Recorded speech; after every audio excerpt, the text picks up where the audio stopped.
اچھا آگے کھلوا دی.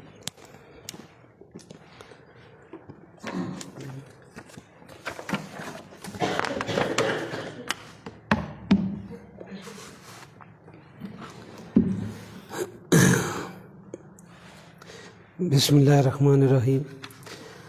سب سے پہلے میں شکر گزار ہوں اپنے ہم سخن ٹیم کا، جو سرپرستی اعلیٰ جناب ریاض حسین عامر صاحب کا، ہمارے فورم کے جو صدر ہیں دبیر عباس سید صاحب، اور عبدالباسط جنجوعہ صاحب، راشد اقبال صاحب، کاظم راجہ صاحب، شہزاد احمد صاحب اور پروفیسر افتخار احمد صاحب. یہ تمام دوست جو کہ ہمارے ہم سخن ٹیم کے ممبر بھی ہیں اور اس کو مینج بھی کرتے ہیں، اور اس طرح کی یہ ماہانہ ایک ماہانہ میٹنگ اور بزم جو ہے ہم سجاتے ہیں. تو انہوں نے اس دفعہ ہمارے تحقیق کے اطراف میں یہ آج کا جو پروگرام جو ہے اس کو منعقد کیا، اس کے لیے میں شکر گزار ہوں. اور جناب اکرام اللہ سلیمی صاحب کا بھی خصوصی شکر گزار ہوں کہ ہماری دعوت پہ یہ یہاں پہ تشریف لائے. اس کے علاوہ میرے بہت سارے اور دوست، رانا لیاقت صاحب بیٹھے ہیں، مجد صاحب بیٹھے ہیں، ہارون صاحب بیٹھے ہیں، عبداللہ صاحب بیٹھے ہیں، اور سجاد حسین جعفری صاحب ہیں، طارق صاحب ہیں. تو یہ سارے دوست جو ہے یہ میرے کہنے پہ تشریف لائے. تصور صاحب بیٹھے ہیں. تو میں ان سب کا شکر گزار ہوں کہ یہ حوصلہ افزائی کے لیے یہاں پہ تشریف لائے. تو جیسا کہ میرے مقالے کے حوالے سے بہت ساری باتیں جو ہے وہ تو میرے استاد بھی میں ان کو مانتا ہوں اور یقینی طور پہ بہت اچھے استاد ہیں. تو میرے مقالے کے حوالے سے ایک موضوع کیسے ملا، یہ ساری باتیں جو ہیں یہ آپ کے گوش گزار کر چکے ہیں. تو اس پہ زیادہ کچھ کہنا تو بنتا نہیں ہے، لیکن میں چند باتیں جو ہیں وہ ضرور عرض کرنا چاہتا ہوں. اللہ تعالیٰ جو ہے قرآن پاک میں ارشاد فرماتے ہیں، رب زدنی علما، کہہ دو اے میرے رب میرے علم میں اضافہ فرما. تو علم میں اضافہ، سیکھنا، سکھانا، یہ اللہ رب العزت کا ارشاد گرامی ہے. تو ہمیں ہر وقت کچھ نہ کچھ سیکھتے رہنا چاہیے. اور اسی سیکھنے کے سفر میں، اسی علم کے سفر کے اندر جب میں چلتا گیا تو وہاں پہ مجھے حضرت علی کرم اللہ وجہ الکریم ان کا ایک ارشاد یاد آیا، جس پہ انہوں نے کہا تھا کہ ہم اللہ کی اس تقسیم پر راضی ہیں کہ ہمیں علم دیا گیا اور ہمارے دشمنوں کو دولت. تو علم جو ہے یہ کوئی عام سی میراث نہیں ہے. علم جو ہے یہ کوئی معمولی سا ورثہ نہیں ہے. علم جو ہے یہ بہت بڑی میراث ہے، اور یہ صحابہ کرام کی میراث ہے. اور اس دنیا کی جو تخلیق ہے، اس کے جو باعث ہیں جناب رسالت مآب صلی اللہ علیہ وآلہ وسلم، ان کی میراث ہے. تو اس سفر کے اندر جب میں نے قرآن پاک کا مطالعہ کرنا شروع کیا تو مجھے ایک آیت اور نظر آئی. وہ آیت تھی لقد کرمنا بنی آدم، کہ ہم نے انسان کو قابل عزت بنایا، ہم نے انسان کو تکریم بخشی. تو یہاں سے جب انسان کی بات ہوئی تو انسان پہ بات کرنا کوئی سمجھ سے بالا تر ہے کہ ہم انسان کسے کہیں گے؟ کیا صرف مرد کو انسان کہیں؟ کیا صرف جو عورت ہے اس کو انسان کہیں؟ یا اس مرد اور عورت کے علاوہ ہمارے اس معاشرے کا ایک پسا ہوا طبقہ جس کو ہمارا سماج اور معاشرہ ہمیشہ سے نظر انداز کرتا آیا ہے، مخنث، جس کے لیے آج کل ٹرانسجنڈر کی اصطلاح جو مستعمل ہے، تو کیا وہ بھی انسانوں کے اندر شامل ہو سکتے ہیں؟ تو اس طرح کے سوالات جو تھے وہ میرے ذہن میں آتے رہتے تھے کہ یار یہ مخنث جو ہے یہ ہر وقت ان کو تان و تشنیع کا باعث کیوں بنایا جاتا ہے، تان و تشنیع پہ کیوں کی جاتی ہے؟ کیا ناچنا، گانا، ٹھمکے لگانا، کیا یہ کو خدا کی طرف سے ان کے اوپر فرض کیا گیا کہ یہ صرف ناچیں گے، گائیں گے، ٹھمکے لگائیں گے، آپ کے اور میرے چہرے کے اوپر مسکراہٹیں بکھیریں گے؟ جب کسی بچے کی پیدائش ہوتی ہے تو ادھر سے 2-3 ٹرانسجنڈر جو ہیں آ جاتے ہیں، وہ اپنا طبلہ اور چمٹا شروع کر دیتے ہیں. اس طبلے کی جب تھاپ تیز ہوتی ہے، چمٹا بجنے لگتا ہے، بچے، عورتیں، مرد، بوڑھے، جوان سب شامل ہو جاتے ہیں، ان کے چہروں پہ مسکراہٹیں بکھیر دیتے ہیں. کیا ہم نے کبھی سوچا کہ یہ جو مخنث ہیں یہ جو ہمارے چہروں پہ مسکراہٹیں لاتے ہیں، ہماری خوشیوں کو دوبالا کرتے ہیں، ہماری جو ایک مسرت کا موقع ہوتا ہے، چاہے بچے کی پیدائش ہو یا شادی ہو، اس میں ہماری خوشی میں شامل ہو کر، ہمارے ساتھ مل کر یہ سارا ہمیں لطف اندوز کرتے ہیں، کیا ان کے جذبات ہیں کوئی؟ کیا ان کے احساسات بھی ہیں کوئی؟ تو یہاں اس سفر میں چلتے چلتے میں کچھ مخنث حضرات سے ملا. ان مخنث حضرات سے جب ملا، جب میں نے ان کے ساتھ بیٹھا، ان سے میں نے بات کی، ان کی جب میں نے دکھڑے سنے، ان کی جب میں نے غم کی کہانیاں سنی کہ یہ سماج، یہ معاشرہ کس طرح ان کو ٹھکراتا ہے اور ان کے دل کے اندر کتنا دکھ اور غم بھرا ہوا ہے، تو ہمارا سماج ان کے ساتھ جو رویہ رکھتا ہے، تو یقین میں نے جی بھر آیا، رونے کو جی چاہتا تھا کہ یار کیا وہ انسان نہیں ہے؟ اگر انسان ہے تو ہم ان کے ساتھ ایسا سلوک کیوں کرتے ہیں؟ اور پھر جب میں نے انٹرنیٹ کے اوپر سرچ کیا، ویکیپیڈیا پہ، گوگل پہ، وہاں پہ میں نے جو مغرب ہے، مغرب کے اندر جو ٹرانسجنڈر کے حوالے سے بیہیویئر چل رہا ہے، یا ٹرانسجنڈر کے حوالے سے ان کی جو فیلنگز ہیں، ان کی جو احساسات ہیں، ان کو جس صورت میں پیش کیا جا رہا ہے، اور سماج کے اندر ان کو قابل قبول بنانے کے لیے جو تحقیق چل رہی ہے، لوگ وہاں پہ جو ان دوستوں کے لیے، ہمارے ٹرانسجنڈر جو دوست ہیں، ان کے لیے کام کر رہے ہیں، تو مجھے بڑا عجیب سا لگا کہ ہمارے اس سماج کے اندر، ہمارے اس پاکستان کے اندر تو ایسا کچھ بھی نظر نہیں آتا. جب میں نے انٹرنیٹ کے اوپر سرچ کیا تو وہاں پہ مخنث کے حوالے سے بس کچھ خبریں تھیں، جی فلان جگہ پہ ایک مخنث کو مار دیا گیا، آج مخنث جو ہے وہ فلاں ایک پروگرام میں ناچنے کے لیے گیا، لوگوں نے اس سے ہتھا پائی کی، بدتمیزی کی، اور یہ اس طرح کی چند خبروں کے سوا گوگل پہ، انٹرنیٹ پہ مجھے کچھ نظر نہیں آیا. کوئی علمی حوالے سے، کوئی ادبی حوالے سے کہ ان پہ کوئی بات کی گئی ہو، مجھے وہاں پہ کچھ نظر نہیں آیا. پہلے اب یہ بات سوچنی کی ہے کہ کیا یہ ٹرانسجنڈر جو ہیں یہ ناقص الخلقت ہیں؟ ناقص الخلقت ہیں کیا ان کی جو پیدائش ہے، یہ جو پیدا ہوئے ہیں، ان کے جو جنسی اعضاء ہیں اس کے اندر جو نقائص ہیں، کیا یہ اس کو ہمیں ناقص الخلقت کہنا چاہیے؟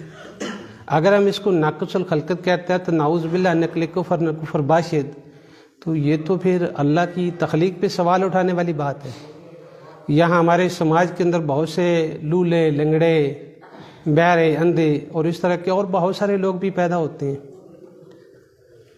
لیکن اگر وہ ناقص الخلقت ہم ان کو تسلیم نہیں کرتے، ہم ماں باپ ہوتے ہوئے جب ہمارا بچہ اندھا پیدا ہوتا ہے تو اس کو ہم کسی اور کو نہیں دیتے، جب اس کے پاؤں نہیں ہوتے، وہ لنگڑا ہوتا ہے، تب ہم اس کو کسی کو نہیں دیتے، یا اس طرح کے دیگر عوارض ہم اس کو اٹھا کے کسی اور گروہ کے حوالے نہیں کرتے، ہم اس کو ساری زندگی اپنے سینے سے لگائے رکھتے.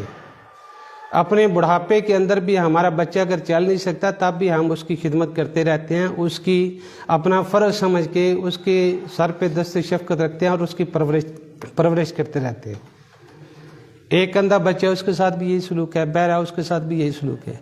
تو کیا ان کے جنسی اعضاء کا نہ ہونا یا نہ مکمل ہونا، یا اس میں کوئی ڈیفیکٹ ہونا، کیا اس وجہ سے ان کو صرف اٹھا کے کسی اور لوگوں کو دے دیں؟ ظاہر بات ہے جب ہم والدین ان کو دتکاریں گے، جب ان کو ہم اپنے گھر میں نہیں رکھیں گے، تو پھر کوئی ٹرانسجنڈر گروہ تو آئے گا.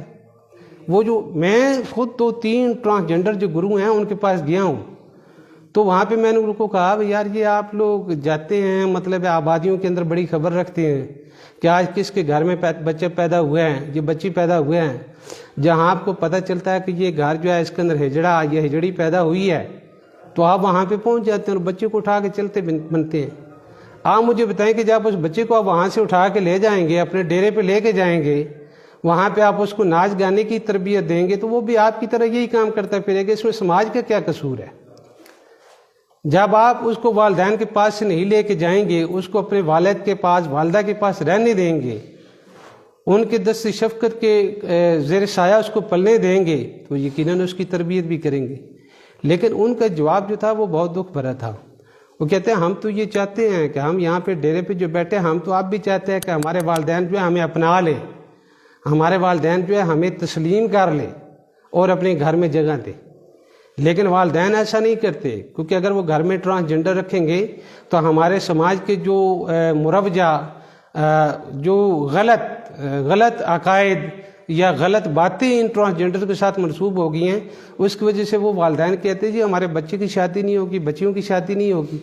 ایسی صورت میں وہ اپنے ٹرانسجنڈر بچے کو گھر میں رکھنے کے لیے تیار نہیں ہے، تو پھر مجبوراً، چونکہ وہ تو ہم جیسے ہے، اگر ایک عورت اور مرد اس کے درد کو نہیں سمجھتا، ہم تو سمجھتے ہیں کہ ہماری فیلنگز کیا ہیں، اس بچے کے احساسات کیا ہیں، لہذا ہم تو اس کے ساتھ جو ہے وہ پھر اچھا سلوک کرنے کے لیے اس کو ساتھ لے آتے ہیں۔ پھر چونکہ آگے سماج ہمیں تعلیم سے محروم کر دیتا ہے، ہمیں تعلیم حاصل کرنے نہیں دیتا، ہم جس اسکول میں جاتے ہیں وہاں پہ ہمارا مذاق اڑایا جاتا ہے، ٹھٹھا کیا جاتا ہے، ہنسی کی جاتی ہے اور ہمیں تمسخر کا نشانہ بنایا جاتا ہے۔ ایسی صورت میں تعلیم جاری رکھنا ہمارے لیے ممکن نہیں ہوتا۔ پھر رہس ہے کہ ہمارے پاس یہی چیز بچ جاتی ہیں کہ ہم سماج کے اندر جو ہمارا ایک بر صغیر کے اندر کلچر ہے کہ طبلہ لے لیا، چمٹا لے لیا اور گھنگرو باندھ لیے اور 4 بول جو ہیں وہ گیت کے سیکھ لیے اور کسی گھر میں جا کے بیٹھ گئے جہاں بچی کی پیدائش ہوئی، شادی ہوئی، وہاں پہ اپنا فنکشن شروع کر دیا اور کچھ معاش کے لیے مل گیا، پیٹ پال لیا، وہاں سے نکلے پھر گھر آ کے جو ہے ٹوٹی چارپائی پہ پڑھ رہے۔ تو یہ سارے یہ ان کے جذبات ہیں، ہمارے جو ٹرانسجنڈر بھائی ہیں یہ ان کے جذبات ہیں۔